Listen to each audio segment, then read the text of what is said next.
خیریت سے ہوں گے, ٹھیک ٹھاک ہوں گے. آج میں آپ کی جس پرسنالٹی کے ساتھ ملاقات کروانے جا رہا ہوں ان کے بارے میں ایک شارٹ سا تعارف میں کروانا چاہوں گا.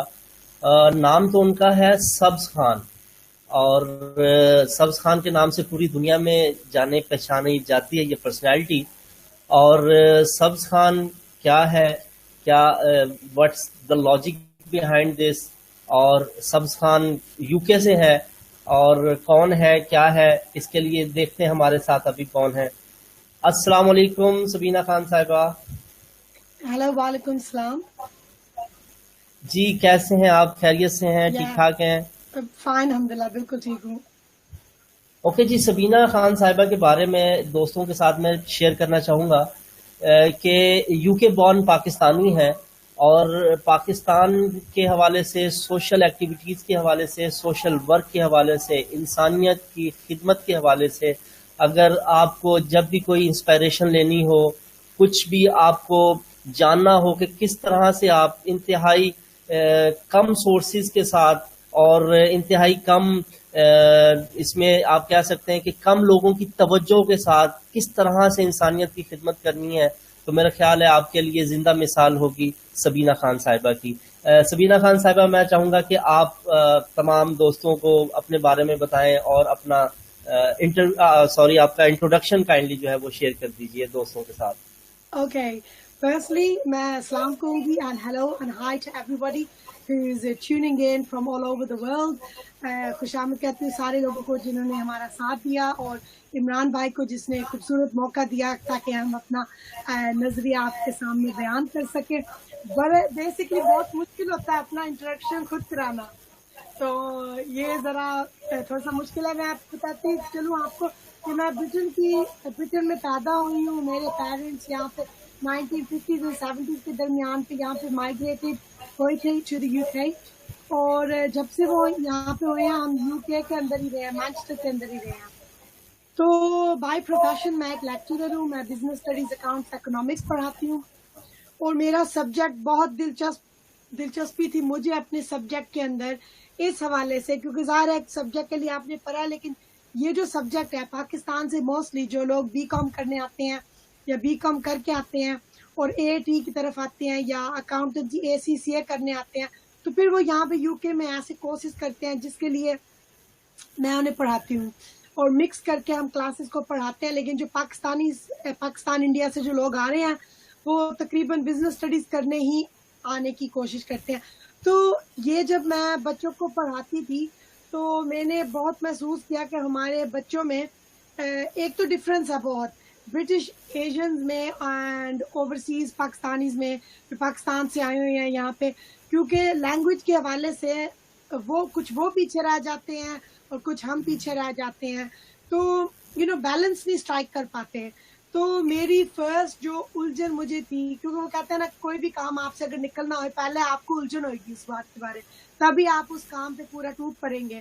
تو مجھے بڑی الجھن ہوتی تھی کہ ہماری جو برٹش ایشینز ہیں اور ہمارے جو ایشین لوگ ہیں ہم آپس میں مکس کیوں نہیں کر پاتے, لیکن جب ہنسی مذاق ہم کرتے ہیں تب ہماری لینگویج ایک ہوتی ہے.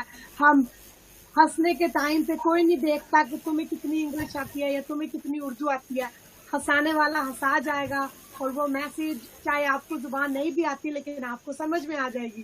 تو یہ خوبصورت ایک نظریہ میں نے پکڑا, اور میں نے سوچا کہ اب ان دونوں جنریشن کو, یہ جو برٹش پاکستانیز ہیں اور یہ جو پاکستانیز ہیں, انہیں قریب کیسے لے کے آنا ہے تاکہ یہ برج ایک گیپ بنے, جو گیپ ہے وہ برج ہوئے, ہم اسے ریکور کیسے کریں گے.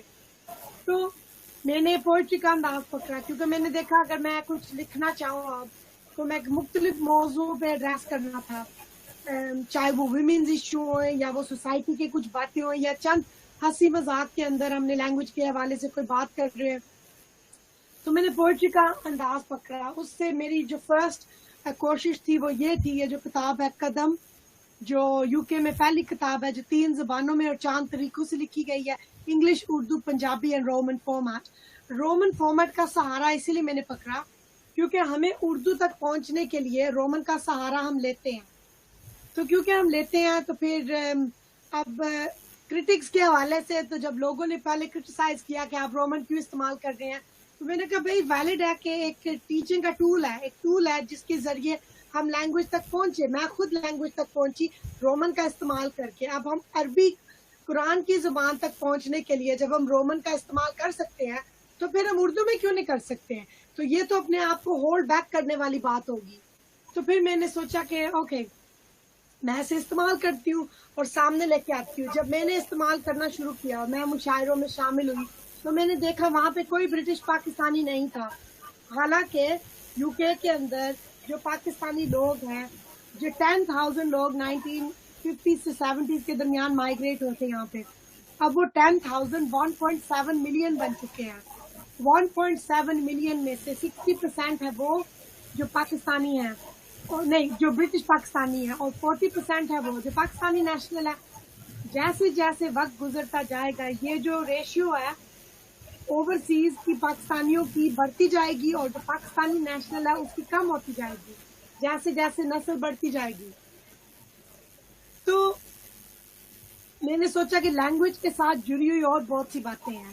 لینگویج ہوگی، کلچر ہو گیا، مذہب ہو گیا، ہماری شخصیت ہوگی، ہماری شناخت ہوگی، یہ ساری چیزیں ہماری لینگویج سے جڑی ہوئی ہیں. تو لینگویج کو پروموٹ کرنا چاہیے. لیکن یہاں پہ کوئی لینگویج پروموٹ نہیں ہو رہی تھی، یہاں پہ لینگویج ڈکلائن ہو رہی ہے. تو کیسے ہم اسے ہولڈ کریں گے؟ تو اس کے لیے میں نے اپنی جو پہلی کتاب جب لانچ کی تھی تو کتاب کی رونمائی پہ کسی نے مجھے کہا کہ آپ اپنا سارے کام کا جو نچوڑ ہے پوئٹری میں بیان کریں. تو میں نے کہا اب یہ کیسے کروں، کیونکہ آلریڈی ایک بک تو لکھ دی ہے. اب آپ بک کی شاعری کو دیکھیں، آپ پوئٹری کو اور کہہ رہے ہیں اور پوئٹری کروں. تو پھر میں نے کیا وہ میں سناؤں آپ کو؟ جی جی ضرور، کیوں نہیں. Alright. وہ تھا اب زبان کی قدر آئے گی، اب زبان کی قدر آئے گی جب جکڑے جاؤ گے مغرب کی زنجیروں پہ. پھر اپنے وطن کی یاد آئے گی تو لوٹ کے وہ واپس آئیں گے، اور نسل مشکل میں پڑ جائے گی کہ وہ جور کمزور ہو چکا ہوئے گا، پیسوں کی پٹی چڑھ گئی ہوئے گی. غربت سے نفرت اب تو آئے گی، کوئی صبر نہ ہو پائے گا. بچے واپس مغرب کے گھر تک بھاگیں گے، والدین بڑوں سے معافی مانگیں گے اور کچھ خون کے آنسو روئیں گے. مجبور ہو کے اب سوچیں گے کہ اس فاصلے کو دور ہم کیسے کریں، پیار محبت کیسے بنائیں، بچے فرمانبردار کیسے کریں، معاشرے کی ماحول کیسے بنائیں. پھر زبان کی قدر آئے گی کہ کیا ہم نے کھویا ہے. پھر اگلی نسل کو ہم سمجھائیں گے، زبان کی تعلیم اور ادب ہم سکھائیں گے، اسے اپنا ہتھیار بنائیں گے کہ یہ نسل پھر ہمیں ملائے گی اور مشرق لے جائے گی. تبھی پرکھوں کو سکون آئے گا اور نئے سرے سے امید جاگے گی. مشرق کی زبان اپنا اثر چھوڑ جائے گی، اب زبان کی قدر آئے گی. زبردست، بہت زبردست جی، بہت اچھی کاوش ہے. اور اس میں آپ کو خصوصی طور پہ کریڈٹ بھی جاتا ہے کہ آپ یو کے بورن ہیں. آپ کا اردو کے ساتھ اتنی محبت، اتنی یگانگت، اتنی لگاؤ جو ہے یہ واقعی بہت خوبصورت ہے. اور یہ انسپائریشن آپ کو کہاں سے آئی کہ آپ نے یہ کام کرنا ہے؟ آپ تو یو کے بورن تھے، آپ کو تو اردو ایکسنٹ بھی اسٹل آپ کا یو کے ایکسنٹ میں آپ اردو بولتے ہیں. تو یہ کہاں سے آپ نے یہ سوچا کہ یہ کرنا ہے اور یہ ٹھانا آپ نے؟ ویل ایکچولی سوچا تو میں نے اسی لیے کیونکہ مجھے نظر جو آ رہا تھا کہ یہ پرابلم ایک ہے. جب میں نے یہ پوئم لکھی تھی زبان کی قدر آئے گی، اس میں یہ ساری ریالٹی بیان ہوتی ہے. تو جب آپ نے خود ایک کام ایسے کیا ہوئے اور آپ نے ریالٹی آپ کو نظر آ گئی ہو تو پھر آپ کو اس کی الجھن ہوتی ہے. اور جب میں نے دیکھا کہ کوئی بھی نہیں کر رہا اور تب مجھے پتا بھی نہیں تھا کہ میں کس رستے نکل رہی ہوں اور میں کر کیا رہی ہوں. تب تو صرف ایک شاعری تھی، کتاب تھی. لیکن پھر اس کتاب کا میسج پھیلانے کے لیے میں نے اپنا فل ٹائم کام چھوڑا تاکہ میں اس چیز پہ توجہ دے سکوں، اسے فوکس ڈرائیو کر سکوں. پھر ایک کتاب کے بعد دوسری کتاب آئی راہیں، پھر راہیں کے بعد آئی کہاوتیں اور محاورے. ٹھیک ہے، جس کے اندر سے ایک کہاوت محاورہ آپ کو سناتی ہوں کہ وقت کا ایک ٹانکا بے وقت کے 9 ٹانکوں سے بہتر ہے.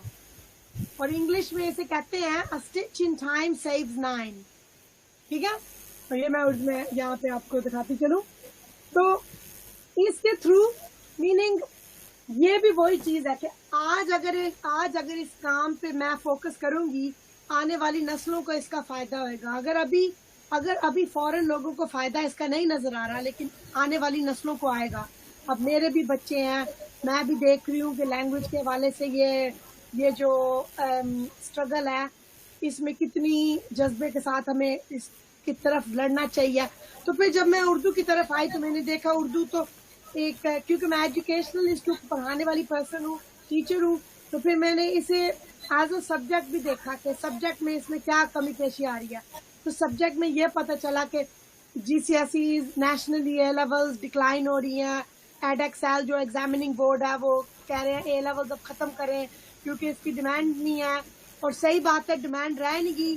ہمارے لوگ نہیں کہتے کہ اردو کیوں کوئی پڑھے یہاں پہ، وہ کہتے ہیں انگلش پڑھو. تو انگلش تو ویسے بھی سیکھ جانی ہے لوگوں نے، لیکن دوسری زبان تو ضروری ہے کہ اگر اپنی شناخت سے کنیکٹ ہونا ہے تو پھر اپنی مذہب، اپنی جو ملک کی زبان ہے وہ تو آنی چاہیے. بچے جا کے اپنے رشتہ داروں کے جب شکلیں تو نہیں دیکھیں گی، جب لوگوں کو زبان ہی نہیں آئے گی تو نہ لوگ شادی کریں گے، نہ لوگ اپنے ملک میں وزٹ کریں گے. لوگوں کا رشتہ تعلق ہی نہیں بنے گا، زبان نہیں ہوئے گی. جی بالکل. اور وہاں پہ پاکستان کی ثقافت کو پروموٹ کرنا، پاکستان کے اردو لینگویج کو سپورٹ کرنا، اور بہت ساری مشکلات جس طرح کہ آپ نے بتایا کہ آپ کو مشکلات ہیں، اور جی جی بہت ساری جو نیو نسل ہے، نیو جنریشن ہے، اردو کے حوالے سے وہ بالکل بھی اس چیز کی ہاؤ ناؤ نہیں رکھتی. تو ابھی آپ کیا سمجھتے ہیں کہ ابھی تک آپ نے کتنی، آپ ایک ٹارگٹ اچیو کرنا کہتے ہیں جس کو، کہ آپ نے ابھی تک کتنا ٹارگٹ اچیو کیا ہے، اور مزید آپ کیا سوچتے ہیں کہ مزید آپ کی کیا پلاننگز ہیں اردو کے لیے مزید کام کرنے کی؟ آپ کی نظر میں کیا ضرورت ہے یو کے میں، اور پاکستان کی طرف سے کیا سپورٹ چاہیے آپ کو کہ وہ یو کے والے جو لوگ ہیں، جو یو کے میں رہنے والے لوگ ہیں، ان کو اردو کے حوالے سے پاکستانی دوست جو فیس بک پہ آپ کو اس وقت دیکھ رہے ہیں، وہ کس طرح سے آپ کے ساتھ مل کر آپ کے مشن میں کام کر سکتے ہیں؟ آئی تھنک دیکھو، اب تو فی الحال تو میں اکیلی ہوں، لیکن وہ کہتے ہیں ایک اور ایک ملا کے 11 بن جاتے ہیں. تو میں کوشش کر رہی ہوں کہ 11 بنے ہم، لوگ والنٹیئر کریں، کیونکہ دیکھیں لوگ سوچتے ہیں کہ اس کام میں پیسے نہیں ہیں، جو صحیح بات ہے، پیسوں کے لیے یہ کام نہیں ہو رہا، لیکن ہماری کلچر، ثقافت، اب یہ چیزیں کو ریمین کرنے کے لیے ہم نے اس چیز پہ اگر ہم نہیں محنت کریں گے تو کون کرے گا؟ اب پاکستانیوں نے ہی کرنی ہے، ہم نہیں کرنی ہے اپنی زبان کے لیے. اگر ہم سے کوئی نہیں اٹھے گا تو کون اٹھے گا؟ اور میں نے ایک برٹش پاکستانی ہو کہ یہ بہت ضروری سمجھا کہ اگر پاکستانی یہ آواز اٹھائے تو انفارچونیٹلی ریالٹی ایسی ہے کہ جو ہماری برٹش پاکستانی چاہے یہی بات کہہ لے جو میں کہہ رہی ہوں، لیکن وہ نہیں سمجھیں گے، کیونکہ وہ چاہتے ہیں کہ جب تک ان کے جیسا کوئی انسان نہ اٹھے تب تک وہ نہیں سمجھیں گے. تو میں نے سوچا کہ میری بھی ایجوکیشن ہے، میں بھی یہاں پہ پیدا ہوئی ہوں، میرے بھی بچے ہیں، میں بھی ان کی ریالٹی سے ریلیٹ کر سکتی ہوں. تو جب میں اٹھوں گی تو یہ سوچیں گے کہ ایکچولی یہ تو پاکستانی نہیں ہے، یہ تو برٹش پاکستانی ہے. اگر یہ کر سکتی ہے تو ہم بھی کر سکتے ہیں. اور اسی بیسس پہ بہت سارے لوگوں نے حوصلہ افزائی کی، لوگوں نے کام کو بڑا خوش ہو کے لوگ دیکھتے ہیں. اور آج اگر میں اور آپ بات کر رہے ہیں تو وہی کام کے تھرو ہی کر رہے ہیں، کیونکہ پرسنلی تو میری اپنی چیز تو یہ نہیں ہے. اب یہ سوسائٹی کے لیے چیز ہم کر رہے ہیں، تو اسی چیز کو لے کے لوگ اگر اٹریکٹ ہوتے ہیں تو یہ اچھی بات ہے. پھر ہمیں سوشل میڈیا پہ تو ہم ایک اور ایک 11 بن رہے ہیں، لیکن اب فزیکلی ہمیں یہ کام ہونے ضروری ہے کہ فزیکلی بھی لوگ لوکلی، نیشنلی، انٹرنیشنلی والنٹیئر کریں، پروجیکٹس میں شامل ہوئیں اور اس چیز کا حصہ لیں. میں آپ کو کچھ اور بتاتی چلوں کہ جب اردو کے اندر کافی کام اور کرتی گئی اور ریسرچ دیکھتی گئی کہ کیا صورتحال بن رہی ہے، تو میں نے دیکھا کہ جو اردو میں ہمارا جو لٹریچر ہے بہت رچ ہے، ٹھیک ہے، لیکن ہم اس تک پہنچ نہیں سکتے کیونکہ وہ رومن میں نہیں ہے، اور ہمیں رومن ہی ہم پڑھ سکتے ہیں. تو جو قاعدے ہمیں پڑھائے جاتے ہیں یو کے اندر، اس میں لکھا ہے ٹامی اسکول جا رہا ہے، ٹامی یہ کر رہا ہے. پاکستان آئے تو لوگ ٹامی کا نام و نشان ہی نہیں کہیں نظر آتا کہ بھائی جو چیزیں ہمیں قاعدوں میں پڑھائی جاتی ہے وہ ہم پاکستانی اردو تو پڑھ ہی نہیں سکتے، تو ہم لٹریچر کے پاس کیسے پہنچیں گے؟ تو پھر میں نے سوچا کہ ادھر ایک پرسن تھا جس نے ایک مشاعرے میں، ان کا نام ہے اقبال اشار صاحب، ٹھیک ہے، انہوں نے راگ رنگ محفل میں مشاعرے میں دلی کے اندر ایک نظم پڑھی تھی اپنی، جس کا نام تھا اردو ہے میرا نام. تو انہوں نے اس نظم کے اندر اقبال کو جوڑ دیا تھا اپنے کام سے. انہوں نے چند نام ایسے یوز کیے تھے جس کا اردو سے لے کے جوڑ بنتا ہے. تو انہوں نے کہا اردو ہے میرا نام، اردو ہے میرا نام، خسرو کی پہیلی، میں میر کی ہمراز ہوں غالب کی سہیلی، اقبال نے آئین حق مجھ کو دکھایا. تو ٹھیک ہے، تو یہاں سے لے کے اردو لے کے اقبال تک پہنچ گیا. تو اگر اردو اقبال تک پہنچ گیا تو میں بھی اقبال تک پہنچ گئی. تو پھر میں نے علامہ اقبال کے بچوں پہ کتاب لکھی کہ علامہ اقبال کے گزر جانے کے بعد بچوں کی زندگی، ان کے بچوں کی زندگی کیسے گزری. کیونکہ اب یہ بک جو ہے لائف آفٹر اقبال، یہ علامہ اقبال کی بیٹی کی زندگی کا پہلا انٹرویو ہے. انہوں نے کبھی بھی اپنی زندگی میں پبلک فرنٹ میں نہیں آئی، لیکن اب یہ انٹرویو ان کی زندگی کا پہلا انٹرویو ہے جس کے تھرو وہ باہر آئی ہیں، اور انہوں نے بہت سارے موضوعوں پہ بات کی ہے. اور ان کی بات سننا بہت ضروری ہے، کیونکہ انہوں نے اقبال کے نظریے کے حوالے سے بہت سی باتیں ڈسکس کی ہیں، اور انہوں نے اپنی چند یادیں بھی ڈسکس کی ہیں کہ انہیں اپنے فادر کی کون سی باتیں یاد ہیں. اور بہت خوبصورتی سے انہوں نے یہ پیش کیا جو میں نے اب آپ کے سامنے پیش کیا، تاکہ لوگ سمجھیں اور دیکھیں کہ اقبالیات کو صرف ہم نے رٹا لگا کے شعروں میں نہیں یاد کرنا. اگر ہم نے پریکٹیکلی اس چیز کو امپلیمنٹ کرنا ہے تو ہمیں پتہ ہونا چاہیے کہ اقبال کے اصول تھے کیا. شاہین کیسے کوئی بنے، خودی کی کانسیپٹ کیا تھی، خودی کے لیے جو کہتے ہیں خودی کو کر بلند اتنا کہ ہر تقدیر سے پہلے خدا بندے سے خود پوچھے بتا تیری رضا کیا ہے. اس کے ساتھ اگر ہم اور چیزیں جوڑے کہ انسان تو اللہ نے ہمیں بنا دیا، میننگ ہم پیدا تو انسان ہوئے ہیں، لیکن ایکچولی ہم انسان بنے نہیں ہیں. کیونکہ اگر ہم بنے ہوتے تو پھر علامہ اقبال کا یہ شعر آپ کو گلی گلی میں نظر آتا کہ خدا کے بندے تو ہیں ہزاروں، خدا کے بندے تو ہیں ہزاروں، بنوں میں پھرتے ہیں مارے مارے، خدا کے بندے تو ہیں ہزاروں، بنوں میں پھرتے ہیں مارے مارے، میں اس کا بندہ بنوں گا جس کو، میں اس کا بندہ بنوں گا جس کو خدا کے بندوں سے پیار ہوگا. اس کے لیے انسان کو اپنے آپ کو پہچاننا چاہیے. پہچاننے سے میرا مقصد ہے کہ انسان اگر اپنے آپ کو پہچاننے لگے تو انسان کی اپنی باتیں کھلتی ہیں کہ آپ ہے کیا، آپ کیا بلیف رکھتے ہیں، آپ کا سیلف بلیف کیا ہے، جس کی گراؤنڈ پہ، جس کی بیسس پہ انسان کی شخصیت اوپن ہوتی ہے. اس کے اوپر میں نے جو اگلی کتاب لکھی تھی وہ یہ تھی مائنڈ فل چیٹر. تھوڑا سا سگنل ایشو ہوا تھا لیکن آپ کنٹینیو رکھیں بات کو. جی تو یہ ایک سیلف بلیف کو ایڈریس کرتی ہے، اور آئی تھنک یہ بہت ضروری ہے کیونکہ ہر انسان یہی خود ہی کی کانسیپٹ ذرا سمجھا دے، خود ہی ذرا سمجھا دے. بھائی اگر خود کو انسان نے نہیں سمجھا تو خود ہی تک کیسے پہنچو گے؟ پہلے انسان نے خود کو سمجھنا ہے، پھر انسان خود ہی تک پہنچ سکتا ہے. تو خود ہی کی کانسیپٹ تک آپ نہیں پہنچ سکتے اگر آپ نے خود کو نہیں سمجھا. اور جہاں تک رٹے کی بات ہے، لوگوں نے جو اقبال کے شعر رٹ کے لگا کے سمجھے، اب انہیں سمجھنا باقی ہے. تو ٹریلر میں لوگ خوش ہو جاتے ہیں کہ رٹا لگا لیا، شعر کو ریپیٹ ڈیسائیڈ کر لیا، لیکن جب تک اس کے معنی نہیں ہم سمجھیں گے تب تک ہم اس تک پہنچ نہیں سکتے. اب آنٹی منیرہ اقبال کے بیان، انہوں نے ایک شعر سنایا مجھے، ٹھیک ہے، جو مجھے بہت خوبصورت بھی لگا تھا. انہوں نے کہا تھا کہ ہزاروں سال نرگس اپنی بے نوری پہ روتی رہی، بڑی مشکل سے ہوتا ہے چمن میں دیداور پیدا. کہ بڑی ایک بہت 5 انگلیاں ہزاروں سال نوری اپنی نرگس پہ روتی ہے، ہزاروں سال نرگس اپنی بے نوری پہ روتی رہی، نرگس اپنی بے نوری پہ روتی ہے، بڑی مشکل سے ہوتا ہے چمن میں دیداور پیدا. ہاں جی. تو یہ اس کے اندر بہت ساری انہوں نے شعر کا اگزامپل دیا توڑ کے ہم نے پھر اسے انڈرسٹینڈ کیا کہ اس کا مطلب کیا ہے.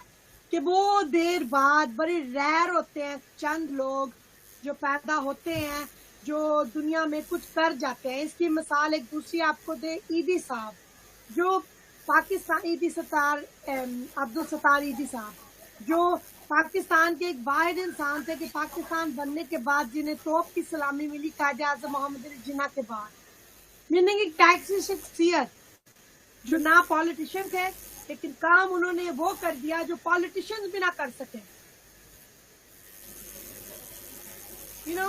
اپنے جذبے سے چلتے نہیں، اپنی محنت سے انہوں نے کام کیا.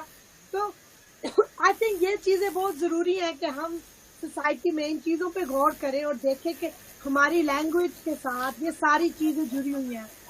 ہماری لینگویج کے ساتھ ہماری ثقافت، ہماری آئیڈینٹی، ہمارے قومی ہیرو، ہمارے لٹریچر ہمارے ملک کا، ہمارے ملک کے ہسٹوریکل ایونٹس اور قربانیاں اور ہر چیز زبان کے ساتھ جڑی ہوئی ہے. تو ہم اس چیز کو اگنور نہیں کر سکتے. جی جی کنٹینیو کیجیے بات. ٹھیک ہے. تو اب میں آپ کو اس بک کے اندر سے ایک چھوٹی سی دعا سناتی ہوں، ٹھیک ہے؟ اور یہ دعا ساکی نامے سے لی گئی ہے. اب ساکی نامے میں 7 سٹانزز ہیں اور 99 لائنز ہیں شعروں کے، ٹھیک ہے؟ اور ساکی نامے کا جو پورا نچوڑ ہے، اس کا جو مطلب ہے، اس کا مقصد یہ ہے کہ موٹیویشنل، اور اس کا مقصد ہے آگے بڑھنے کا اور رک نہیں جانا، آپ نے آگے بڑھنا ہے. اس کے اندر خود ہی کا بھی ایک بہت بگ موضوع اس میں ڈسکس ہوتا ہے.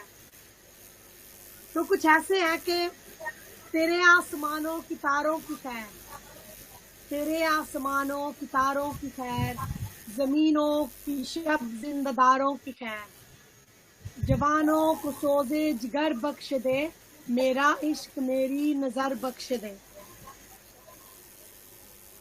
خودی کا نشے من تیرے دل میں ہے، فرق جس طرح آنکھ کے دل میں ہے، کہ وہ جوئے کو سانو چکتی ہوئی، اٹکتی لچکتی سرکتی ہوئی، برے پیچ کھا کر نکلتی ہوئی، رکے جب تو دل چیر دیتی ہے یہ، پہاڑوں کی دل چیر دیتی ہے یہ، ذرا دیکھ ایسا کیے لالا فام، سناتی ہے یہ زندگی کا پیام، پلا دے مجھے وہ میں پردہ سوز، کہ آتی نہیں فصل گل روز روز، کہ مجھے عشق کے پر لگا کر اڑا، میری خاک جگنو بنا کر اڑا.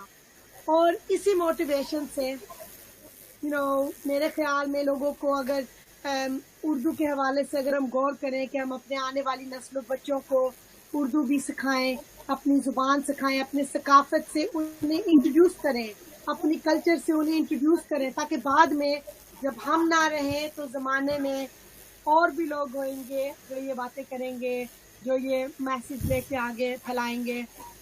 تو جی بہت زبردست. یہ تو آپ کی ماشاءاللہ گفتگو جو ہے بہت زبردست ہے، اور کچھ ہلکا پھلکا فن اینڈ مستی بھی جو ہے ہونی چاہیے تاکہ ہمارے ویورز جو دیکھ رہے ہیں.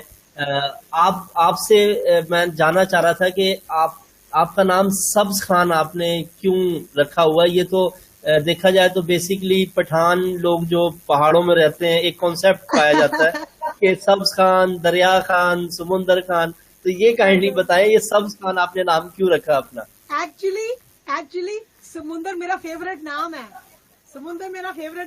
لیکن یہ جو میرا فل نیم ہے سبینہ خان، لیکن جب میں پوئٹری کرنے لگی تو میں نے نوٹ کیا کہ لوگ اپنا تکلسک رکھتے ہیں، اپنا نام اس کے اندر شامل کر لیتے ہیں، اور سبینہ کافی لمبا چوڑا تھا شامل کرنے کے لیے، تو اسی لیے میں نے سوچا کہ سبینہ کو شارٹ سیپس کر دیتے ہیں. میرے دوست بھی مجھے سیپس کے نام سے بلاتے ہیں، تو میں نے کہا چلو پھر اسے سیپس کر دیتے ہیں، تو سیپس کر دیا. ایک بڑا فنی سا میں شیئر کرنا چاہوں گا تمام دوستوں کے ساتھ کہ سبز، کیونکہ سبز ابھی ہماری بحث میں آ رہا ہے، اور سبز گرین کلر کو کہتے ہیں.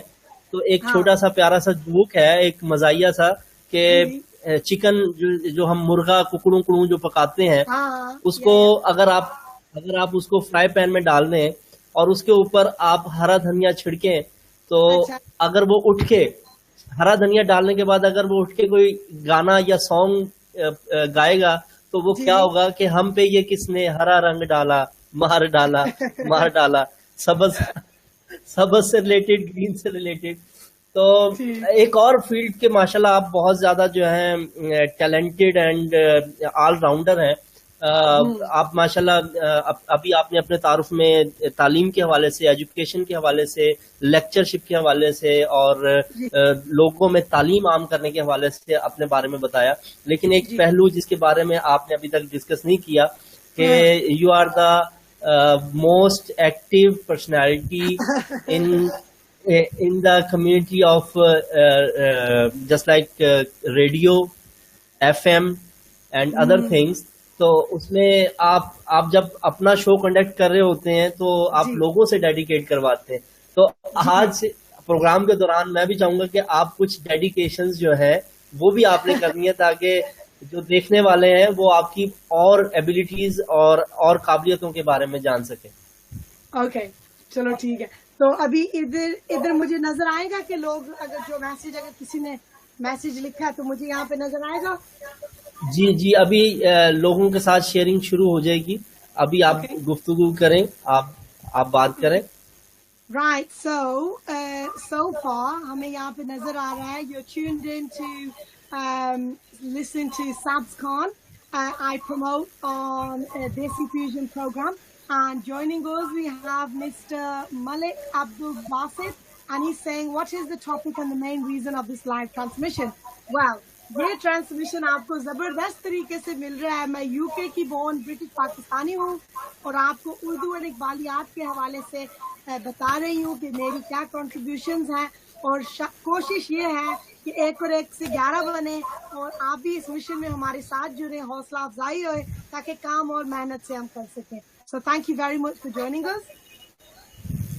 اچھا جی، اب ہاں جی، مزید میں آپ سے ڈسکس کرنا چاہوں گا کہ ریحان اللہ والا صاحب کے حوالے سے آپ کیا جانتے ہیں اور ان کے ورک کے حوالے سے آپ کیا جانتے ہیں. انٹرنیٹ پہ آپ نے ان کو دیکھا ہوگا، ان کی ویڈیوز کو دیکھا ہوگا، تو اس حوالے سے آپ کیا کہیں گے؟ ویل آئی تھنک کہ بہت اچھا ان کا طریقہ یہ ہے کہ لوگوں کو کنیکٹ کرنے کا، کیونکہ کنیکٹیوٹی بہت ضروری ہے. اور جب ہم کنیکٹ ہوئیں گے وہ ایسے ہو گیا کہ ہمارے ہاتھ اسپریڈ ہو رہے ہیں، ہمارے ساتھ سارے لوگ جو اچھے کام کر رہے ہیں ان کے کام بھی پروموٹ ہو رہے ہیں. ایک بہت اچھی کوشش ان کے حوالے سے، کیونکہ نا ناؤ ڈیز ہر کوئی چاہتا ہے کہ بس میں ہی ہائی لائٹ ہوں اور باقی کسی کی طرف توجہ نہیں دیتے. تو یہ ان کے لیے ایک بہت ہی بڑی ہمبل اپروچ ہے ان کی، اور اس میں بہت ایک بزنس مائنڈ بھی ہے جو ایک بڑے اچھے پلیٹ فارم سے نظر آ رہا ہے کہ سفسٹیکیٹڈ بزنس مائنڈ جو کانسیپٹ چل سکتی ہے زمانے میں. تو this is a very good effort from ہم، سو تھینک یو. ابھی ہمیں جوائن کیا محمد لئیق صاحب نے، اور وعلیکم السلام لئیق صاحب، اور انہوں نے آپ کے لیے بھی سلام بھیجا ہے لئیق صاحب نے. جی لئیق صاحب، اور دوسرے دوست جو ہمیں دیکھ رہے ہیں وہ یہاں پہ اپنے کویسچنز پٹ آن کر سکتے ہیں. یو کے بورن سبینہ صاحبہ ہمارے ساتھ ہیں، اور آپ کوئی بھی آپ ان سے ڈسکس کر سکتے ہیں تعلیم کے حوالے سے، اردو کے حوالے سے، فلسفہ کے حوالے سے، شاعری کے حوالے سے. اور ان کی بہت ساری بکس ہیں اور بہت ساری کتابوں کی یہ مصنف ہیں. اور اس کے علاوہ آپ کو جیسا کہ بتایا تھا کہ ریڈیو اور ایف ایم کے حوالے سے بہت اچھی ہوسٹ ہیں اور براڈ کاسٹر ہیں. تو کچھ بھی سوالات آپ سبینہ خان صاحبہ سے ابھی کر سکتے ہیں، ہمارے ساتھ لائیو موجود ہے.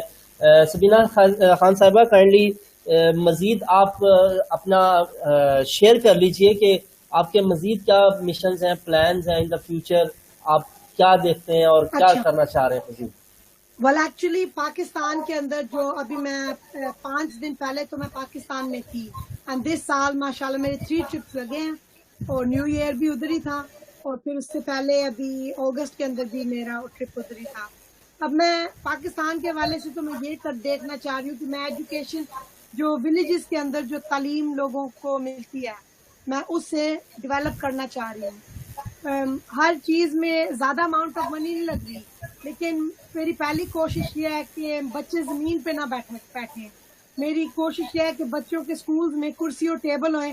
اگر ہم نے لوگوں کی سوچ ایلیویٹ کرنی ہے تو سب سے پہلے ہم نے انہیں زمین سے اٹھانا ہے، زمین سے اٹھا کے انہیں کرسیوں اور میز پہ بٹھائیں ہم، تاکہ وہ بھی تعلیم کو اتنی ہی خوبصورتی سے ہم تعلیم کی عزت کریں جتنی خوبصورتی سے ہم چاہتے ہیں کہ بچے پڑھیں. اگر ہم خود لوگوں کو نہیں یہ اتنی خوبصورتی سے پیش کر پاتے تو پھر ہم بچوں سے کیا امید رکھتے ہیں کہ وہ کیا خواب اپنے میں دیکھیں گے. تو یہ ایک جی محمد لائق صاحب نے کوشچن محمد لائق صاحب کا کوشچن آیا ہے کہ how to deal with the challenges of illiteracy, unemployment, hate and wars, especially in South Asian countries. محمد لائق صاحب نے آپ سے سوال کیا ہے. اوکے, لٹریسی کے حوالے سے تو آپ کو پتا ہے کہ پاکستان کی 70% الٹریٹ ریشیو ہے, کیونکہ 70% جو رورل ایریاز ہیں وہاں پہ تو تعلیم نہ ہونے کے برابر ہے, اور جہاں جہاں کہیں پہنچ گئی. تو ابھی اس کے اندر کلیش بھی آ رہا ہے گورنمنٹ لیول میں اور پرائیویٹ سکولز میں. پرائیویٹ سکولز کو لوگ مقابلہ کرنے ہی نہیں دے رہے گورنمنٹ لیول سے, انہیں دبا دیا جاتا ہے. وہ بیچارے لوگ ریسورسز کے بغیر. اب میں نے جس ٹیچر کی ہیلپ کی تھی, ہیڈ ٹیچر کی, اس کے اسکول میں وہ بیچارہ مجھے بتا رہا تھا کہ اس کے اسکول میں 240 بچے آتے ہیں. میں نے جب اس کی اسکول کی تصویریں دیکھی تو وہ تو کچھ تھا ہی نہیں, 4 دیواریاں تھی, کچی دیواریں, اور بچے بیٹھے ہیں درختوں کے نیچے اور باہر, اور مٹی اور گندے بندے ہو کے سارے. تو میں نے دیکھا کہ یہ اگر ہم نے بچوں کو اچھی سوچ دینی ہے سب سے پہلے تو ہمیں ریسورسز کو ڈالنے پڑیں گے. اب ہر چیز کو اگر ہم یہ سوچے یار پیسے نہیں ہیں, یہ نہیں ہوئے گا, وہ نہیں ہوگا, جہاں اچھی نیتیں ہیں وہاں پیسے آ جاتے ہیں, اور وہ کم پیسوں میں بھی کام ہو جاتا ہے. میں نے تو یہ دیکھا ہے, اور میرا پہلا تجربہ اسکول پہ جو فیصل آباد کے اندر چک 229 میں تھا وہ کامیاب تھا ماشاءاللہ. It was good. اس کے اندر بہت سارے لوگ جڑے اس کے ساتھ, لوگوں نے دیکھا اسکول میں ایکچولی کام ہوا. پہلے اس کی ایجوکیشن کے حوالے سے اس کے ٹیبلز اینڈ چیئرز ہم نے بنائی, پھر ہم نے اسکول کے اندر ریسورسز ڈالی تاکہ دیواروں پہ پوسٹرز لگے ہوئے, بچوں کے پاس پڑھنے کی ڈکشنریز ہوئیں, پینز ہو, یوٹینسلز ہوئے بچوں کے پاس یوز کرنے کے لیے, اسٹیشنری. اور پھر ہم نے اس کے بعد پلے گراؤنڈ ان کا ڈیولپ کیا, کیونکہ بہت سارے بچے کھیل کے چیزیں سیکھتے ہیں لیکن کھیل کی کانسیپٹ ہی نہیں ہے پاکستان میں کہ بچے اسکول میں کھیلے بھی. تو پھر اسی لیے جب بچے کھیلتے ہیں تو پھر وہ کہتے ہیں شرارتیں کر رہے ہیں. جب آپ انہیں کوئی طریقہ نہیں بتائیں گے کہ اچھی طرح کھیلا کیسے جاتا ہے تو پھر آپ کو سارے بچوں کی کھیل شرارتیں لگے گی, کیونکہ انہیں گائیڈ جو نہیں کیا جا رہا. تو یہ ہوگی لٹریسی کی بات. ان ایمپلائمنٹ کی بات یہ ہے کہ پاکستان میں کیونکہ بینیفٹ سسٹم نہیں ہے, تو کیونکہ بینیفٹ سسٹم امپلیمنٹ بھی نہیں, اگر ہوتا بھی تو امپلیمنٹ نہیں ہو رہا. ٹھیک ہے, تو جب امپلیمنٹ نہیں ہو رہا تو اس کا مطلب ہے کوئی کام نہیں کرے گا تو بھوکا مر جائے گا. کام نہیں کریں گے تو وہ میں نے ایک شیئر کیا کہ اگر ایک کنویں میں پانی آپ کے پاس ہوئے اور آپ اسی کنویں سے پیتے جائیں, ایک وقت آئے گا جب وہ کنواں خالی ہو جائے گا اگر اس میں فریش پانی نہیں آ رہا. ٹھیک ہے, تو لوگوں کا بھی ساتھ یہ ہے, لوگ کام کرتے ہیں اور کنویں سے کوئی فریش سورس نہیں آئے گا تو وہ کنواں پھر سوکھ جائے گا, تو پھر وہ سٹک ہو جائیں گے. تو ہم لوگوں نے اپنے آپ کو انسٹک کرنا ہے, اور اس میں 2 لیولز ہیں. میں بزنس اسٹڈیز کی ٹیچر ہوں, تو میں ہمیشہ یہی آپ کو کہوں گی جو اپر ہینڈ اس کا ہوتا ہے جو کاروبار کرتا ہے, جو نیچے سے آپ کو جو ایمپلائی ہوتا ہے, ایمپلائی مزدوری میں سٹک ہوتا ہے, اس نے ٹائم دینے ہوتا ہے, ڈیوٹی لگانی ہوتی ہے اس نے. لیکن جب انسان کاروبار کرے گا تو وہ اپنے حالات بدل سکے گا. اب کاروبار میں 2 ہاتھ ہم دیکھیں, جو نیچے والا ہاتھ ہوگا وہ ایمپلائی کا ہوتا ہوگا, ایمپلائی سیلری پہ مجبور ہوئے گا. اور آپ دیکھیں کہ ایبی فاؤنڈیشن کے اندر بھی ان کے لوگوں میں بھی یہ 2 ہاتھ نظر آتے ہیں آپ کو, کہ ہمیشہ دعا کرنی چاہیے کہ اللہ ہمیں دینے والا بنائے. تو دینے والے بنانے کے لیے ہم نے اپنے آپ کو کاروبار سوچنا ہے, کیونکہ کاروبار میں آپ پاکستان کے ماحول میں بھی اور پاکستان کے ماحول میں ہی آپ آگے نکل سکتے ہو. پاکستان کے ماحول میں اگر آپ بچوں کو بلڈ کرو ایمپلائی بننے کے لیے تو وہ ان کے لیے کچھ ڈیڈ اینڈز ہیں. تھوڑی دیر کے لیے ٹھیک ہے جب تک وہ پڑھ لکھ کے کچھ سکلز نہ اپنے لے لیں, لیکن پھر اوور آل سوچ ان کی بزنس والی ہونی چاہیے پاکستان کی سوسائٹی میں سروائیو کرنے کے لیے. ہاں جی, تھوڑا سا انٹرنیٹ کنیکشن میں ایشو آیا تھا, لیکن آپ بات کر سکتے ہیں. اچھا, بات لائق صاحب نے اور بھی کہا کہ India has same condition, even Bangladesh kids families have no money to eat no houses to live in, education is far away thing. What may be the solution? اس سولوشن کی جانب آنا چاہ رہے ہیں کہ ان شارٹ سولوشن کیا ہونا چاہیے، بجائے اس کے کہ ہم پرابلم کو ڈسکس کریں، ہم سولوشن کو ڈسکس کریں. سولوشنز پولیٹیکل سسٹمز میں ہیں لیکن امپلیمنٹ نہیں ہو رہی. لیکن اگر آپ کو لگتا ہے کہ یہ چیزیں امپلیمنٹ نہیں ہو رہی اور ہونی چاہیے تو اس کے لیے آپ کو پولیٹیکل اسٹرگل میں جوائن کرنا پڑے گا. اور جو ہم کہتے ہیں کہ پارٹیز نہیں اچھی، لوگ کام نہیں کر رہے، تو اگر ہم میں صلاحیت ہے تو ہمیں آگے بڑھ کے وہ خود کرنا پڑے گا. ہم کسی کا انتظار نہ کریں کہ کوئی آئے گا تو کوئی کرے گا، کیونکہ یہ کوئی کبھی بھی نہیں آئے گا. آج کے وقت کو سنبھالنا ہے، اس کے لیے پھر ہمیں خود آگے بڑھنا پڑے گا. تو خود آگے بڑھیں اور کسی کا انتظار نہ کریں. جیسا کہ آپ نے بولا تھا، خود ہی کو کر بلند اتنا کہ ہر تقدیر سے پہلے خدا بندے سے خود پوچھے بتا تیری رضا کیا ہے. رضا کیا ہے. فرسٹ انسان کو خود اپنے آپ کو مضبوط کرنا پڑے گا، اپنی سوچ بنانی پڑے گی کہ یار یہ ریئلی مسئلہ ہے، اور اگر یہ مسئلہ آپ کو لگتا ہے تو پھر آپ کسی کا انتظار نہیں کریں گے، آپ خود اس میدان میں اتریں گے. بالکل. اس میں اسی ٹاپک کے اوپر سر ریحان اللہ والا ایک بہت مشہور مولانا رومی صاحب کے حوالے سے بات ڈسکس کرتے ہیں کہ جب میں رومی صاحب کا قول ہے کہ جب میں تھوڑا سا سمجھدار ہوا تو میں نے چاہا کہ میں نے دنیا کو بدلنا ہے، اور اس کے بعد جب میں اس سے زیادہ سمجھدار ہوا تو پھر میں نے خود کو بدل لیا. اور صحیح ابھی زمانہ ایسا آ گیا ہے، یہ ریالٹی آ گیا، ٹیچنگ میں بھی یہ چیز ہو گئی ہے کہ اب زیادہ سننے کا زمانہ آ گیا ہے. اب ہمیں سننا چاہیے اپنے کان، وہ کہتے کان زمین سے لگا کے رکھو، سنو کہ لوگ کیا رہے ہیں، لوگوں کے مسئلے کیا ہیں. اب یہ سپیچز کا زمانہ. اب پاکستان میں دیکھو، پاکستان میں کیا ہوتا ہے، کوئی بھی پولیٹیکل پارٹی لے لو، تھوڑی سی چند لائنیں کہیں گے، پرومسز بنائیں گے، پھر ایک گانا چلا دیں گے، پھر کچھ باتیں کریں گے، پھر گانا چلا دیں گے. یہ تو اسٹیج شو کی طرح ہو گیا. یہ تو کوئی انتہائی معذرت کے ساتھ کہ پالیٹکس کو ہم ڈسکس نہیں کرنا چاہیں گے، کیونکہ پالیٹکس کو نہیں کر رہے، لیکن ایک اپروچ کی بات آپ کو کہہ رہی ہوں کہ اگر ہم نے مسئلوں کے حل نکالنے ہیں تو ہمیں اس میدان میں اترنا پڑے گا تاکہ ہم کام کریں. بجائے کسی اور پہ، جی اس میں یہ ہے کہ بجائے کسی اور پہ بلیو کرنے کے، ہمیں اپنی خود کی ذات پہ بلیو کر کے، اپنے آپ میں خود اعتمادی کو پیدا کر کے اپنے ملک کی بہتری کے لیے جو ہے ہمیں وہ چیز کو اڈاپٹ کرنا ہوگا. اور اپنے حصے کا کام تو ہر کسی کے اندر ایبلٹی ہے، اللہ نے ڈالی ہے کہ اپنے حصے کا کام آپ کریں. اس کے لیے اسٹرگل ہے، جو بھی جدوجہد آپ کی ہے وہ آپ کو کرنی چاہیے. اور ایون اگر ہم دوسروں کی طرف نہ دیکھیں، ہم اپنے آپ کا ہی حساب کر لیں، یہی بہت بڑی بات ہے. لیکن آج کل کیا اپنا حساب کوئی کرتا ہے؟ These are the things that we are lacking. وہی بات ہوگی نا، شکوائے ظلمت روز و شب سے تو کہیں اچھا تھا، شکوائے ظلمت روز و شب سے تو کہیں اچھا تھا کہ اپنے حصے کی شمع جلاتے جاتے. تو بالکل ایگزیکٹلی ان چیزوں کو ہمیں دیکھنا ہوگا. اور علامہ اقبال نے شکوہ جواب شکوہ میں شکوے کی فرسٹ شعر میں ہی کہہ دیا کہ ہم نوا میں بھی کوئی گلو کے خاموش رہوں، کہ جب اللہ نے انسان میں وہ چیز ڈالی ہے کہ آپ خاموش نہ رہیں. اگر آپ کو کوئی چیز محسوس ہو رہی ہے آپ اس پہ ایکشن لیں. تو پھر سست ہونا تو پھر انسان کی یہ سب سے بڑی کمزوری ہے ہماری، کہ قوم سو جاتی ہے، لوگ سست ہو جاتے ہیں.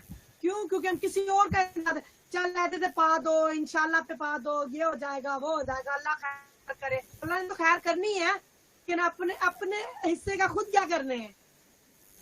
جی بالکل. تو دوستو آپ کی گفتگو رہی سبینہ خان صاحبہ کے ساتھ، اور امید ہے کہ آپ نے ان سے بہت کچھ سیکھا ہوگا. اور سبینہ خان صاحبہ فیس بک پر موجود ہیں، آپ فیس بک پر ان سے بہت کچھ سیکھ سکتے ہیں، کسی بھی بارے میں کویشچن پٹ کر سکتے ہیں. انشاءاللہ ان کی طرف سے گائیڈ لائن رہیں گی. اور سبینہ صاحبہ آپ بھی کائنڈلی جاتے جاتے کچھ اچھا سا میسج دنیا کے نام، اور جو آپ چاہتی ہیں کہ جس پہ ضرورت ہے کام ہونا چاہیے، یا جو کہ فوری ایکٹ اپون ہونا چاہیے، وہ کیا میسج ہے آپ کا؟ اخلاق پہ بہت فوراً کرنے والا کام ہے کہ اگر ہم سارے لوگ صلی اللہ علیہ وسلم کی سب سے بڑی میریکل اور ان کی کال بھی اخلاق پہ تھی، اخلاق اپنا اچھا بنانے کے انہوں نے ماؤنٹینز موو کر لیے. اگر ہم سارے اپنے حصے کا کام کریں تو یہ شعر عمل ہوئے گا کہ خدا کے بندے تو ہیں ہزار، خدا کے بندے تو ہیں ہزاروں، بنوں میں پھرتے ہیں ہمارے مائل، میں اس کا بندہ بنوں گا جس کو خدا کے بندوں سے. ہمیں انسانوں سے پیار محبت کرنا چاہیے، لوگوں کو دور نہیں ہٹانا چاہیے. اگر کسی کے پاس ہمارے سے کم ہے یا کسی کے پاس ہمارے سے زیادہ ہے، اگر وہ کہتے ایک ہی صف میں کھڑے ہو گئے محمود اور ریاض، کہ کوئی چھوٹا بڑا نہیں ہوتا. یہ بس ہماری سوچ ہوتی ہے کہ اگر ہم فرق ڈالیں تو ہم میں زمین آسمان کا فرق ہے. اگر ہم سملیرٹیز پہ جائیں تو ہم جیسا ایک جیسا کوئی انسان نہیں ملے گا آپ کو. تو ہمیں سملیرٹیز پہ اپنے آپ کو بائنڈ کرنا چاہیے اور ڈفرینسز سے دور جانا چاہیے. اور اگر یہ ہم سوچیں اور نیگیٹو، اگر میں نے ایک اور بات بھی نوٹ کی، اگر ہم کسی کی برائیوں پہ سوچیں تو وہ انسان ہمیں اچھا نہیں لگے گا، لیکن اگر ہم اس کی برائیوں کو اگنور کریں اور اس کی اچھائیوں پہ فوکس کریں تو ہم اس کے ساتھ کوئی بانڈ بنا سکتے ہیں. ہم لوگوں کی بالکل جی، اچھائیوں سے ان کے ساتھ کچھ بانڈ بنا سکتے ہیں. ایگزیکٹلی مثبت سوچ اور اعلیٰ اخلاق اس وقت کی اہم ضرورت ہے. اور ہم سب کو چاہیے کہ ہر چیز کے پازیٹیو پہلو کی طرف دیکھیں اور پازیٹیو سوچ کو فروغ دیں، اور پازیٹیو سوچ والے لوگوں کو ہم ایک دوسرے کے ساتھ جوڑتے جائیں. یہ کیسے ہوگا؟ یہ اسی طرح ہوگا کہ ہم اور آپ مل کر صرف باتوں سے بڑھ کر عمل کی جانب جو ہے آئیں اور مل کر عمل کریں، اور پاکستان کی ترقی کے لیے، ہمارے مسلمانوں کی ترقی کے لیے، اور ہمارے جو پردیسی لوگ جو باہر کے ملکوں میں بیٹھے ہوئے ہیں اور ملک سے اتنی محبت اتنی یگانگت رکھتے ہیں، ان کے لیے ہم سب کو چاہیے کہ ہم پازیٹیو چیزوں کو عام کریں، نفی چیزوں کو، منفی چیزوں کو، ان کے اوپر ڈسکس کرنا جو ہے اس کو بند کر دیں، کیونکہ اس کا فائدہ نہیں ہے. فائدہ اسی چیز کا ہے کہ ہم لوگوں کو اچھی چیز کی طرف راغب کریں، اچھی چیز کی طرف لے کر آئیں. بہت شکریہ سبینہ خان صاحبہ، آپ نے بہت خوبصورت گفتگو کی، بہت اچھی باتیں شیئر کی. دوستو، آپ اسی طرح ہم سے بات کر سکتے ہیں ہماری اس ویڈیو کے اوپر. آپ کومنٹ کے ذریعے اپنا فیڈ بیک دے سکتے ہیں کہ آج کی ہماری پرسنالٹی کے حوالے سے آپ ان کے لیے کوئی کویسچنز ہیں یا کوئی مزید آپ ان کو جوائن کرنا چاہتے ہیں تو آپ یہاں پہ کمنٹ کریں، تو انشاءاللہ آپ ان کے ساتھ آپ کا انٹریکشن ہو سکتا ہے. اور سبینہ خان صاحبہ کے ساتھ مل کر آپ بھی اچھے کام کیجئے اور ہمیں دعاؤں میں یاد رکھیے. تھینک یو سو مچ سبینہ خان صاحبہ، بہت شکریہ. اللہ حافظ فرام مائی سائڈ.